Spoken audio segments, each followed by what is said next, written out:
Hi అండి. అందరూ బాగున్నారా? నేను మీకు ఈరోజు ఒక చిన్న విషయం షేర్ చేసుకోవాలనుకుంటున్నాను. అదేంటంటే only friendship versus godly friendship.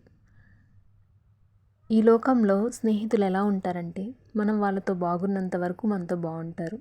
వాళ్ళు చెప్తున్న వాటికి అన్నిటికీ మనం ఓకే అంటున్నంత కాలం మనతో బాగుంటారు. ఒకసారి మనం వాళ్ళు ఏమైనా తప్పు చేస్తే ఇది తప్పు అని చెప్తే వాళ్ళ ఒరిజినాలిటీ బయటకు వస్తుంది. అందరు అలా ఉంటారని చెప్పను, బట్ చాలా వరకు అలానే ఉంటారు.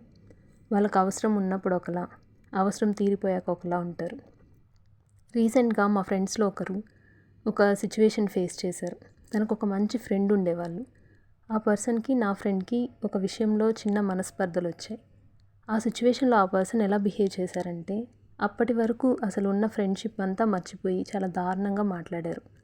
ఆఖరికి నువ్వు ఇప్పటి వరకు ఎంత ఖర్చు పెట్టావో చెప్పు, నాకు అది మొత్తం రిటర్న్ చేస్తానన్నట్టు మాట్లాడారు. అప్పుడు అర్థమైంది లోక స్నేహాలు ఎలా ఉంటాయి అని.